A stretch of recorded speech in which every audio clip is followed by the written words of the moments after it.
Hi, I'm your host Vasco Duarte.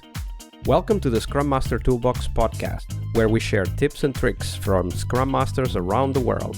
Every day, we bring you inspiring answers to important questions that all Scrum Masters face day after day.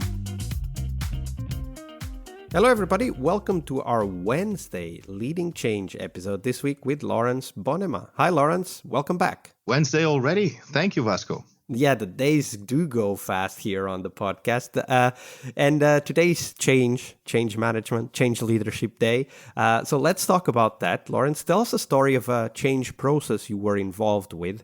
Walk us through how it went, but pay special attention and highlight the tools, the tips, the tricks, the techniques you learned back then that you still apply today.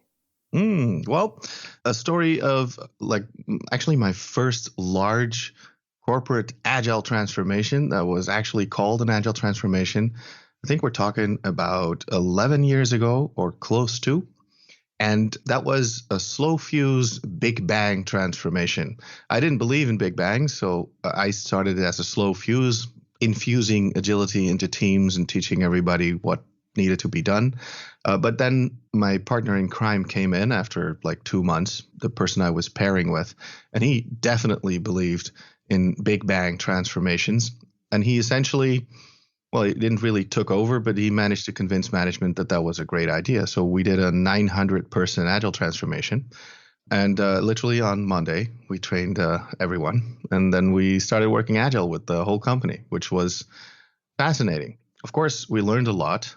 And one of the things I found there, because this is actually not to bash that Big Bang, I found that that actually has merit, that there is a reason to do it that way, and that the slow fuse I'd started actually resulted in a pretty nice bang, so to speak, where there were pockets of agility in the organization, but to really make it work, everybody needs to be on board. And that moment, creating that sensation of, we're doing something really, really awesome and impressive, and we're transforming the organization, that actually provided everybody with the notion, they're serious about this. And with them, they meant, of course, management with the big M. And management was there as well. So they showed interest. They were actively involved. So I then saw the classical change management procedure work in practice, where you have a top-down framework, so to speak, a top-down, what's that called? Well, anyway, some rules and some goals provided by management within which to transform. And the people who were doing the work, who were all present in those sessions, they essentially got the message, these are the new boundaries, these are the new rules, now you figure out how to play.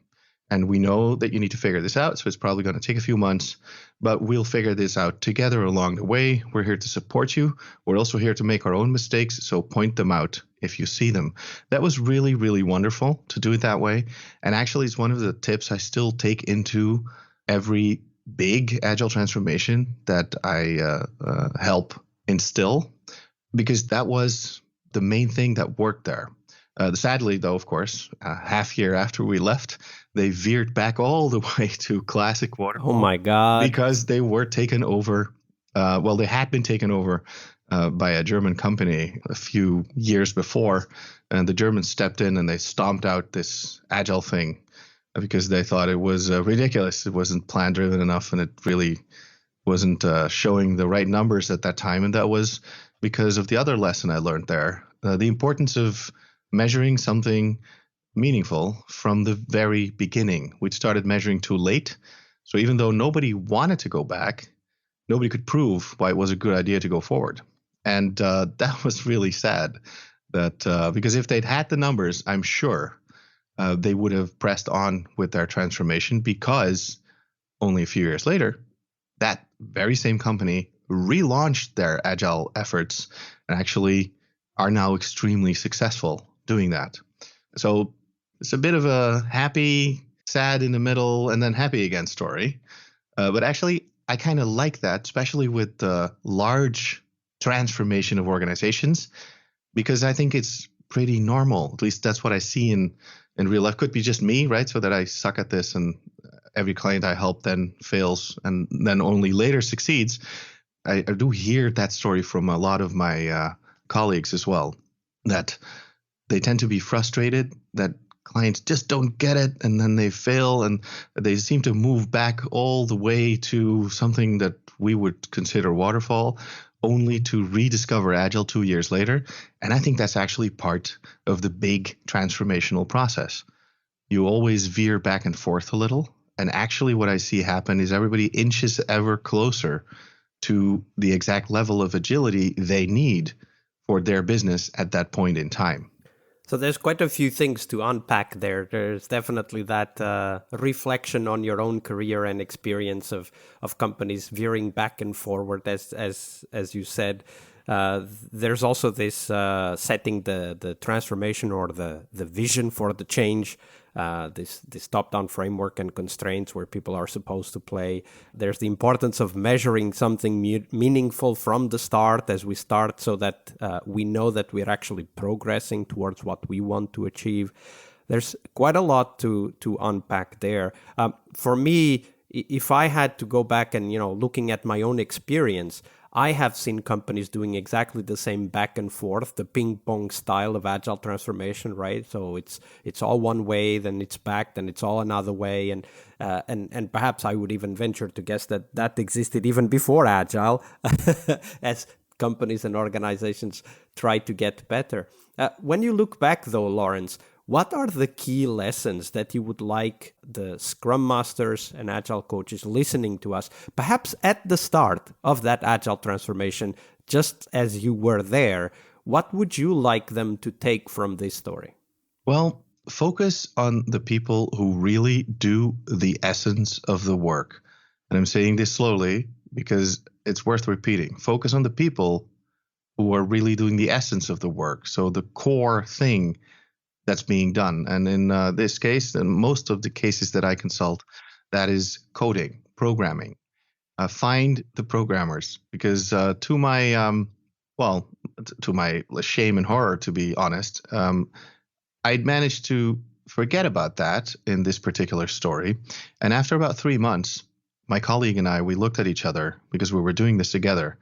And he said, have you seen a developer around here? And I mean, with a developer, I mean a programmer. So not the people on the development teams, but have you seen actually somebody code?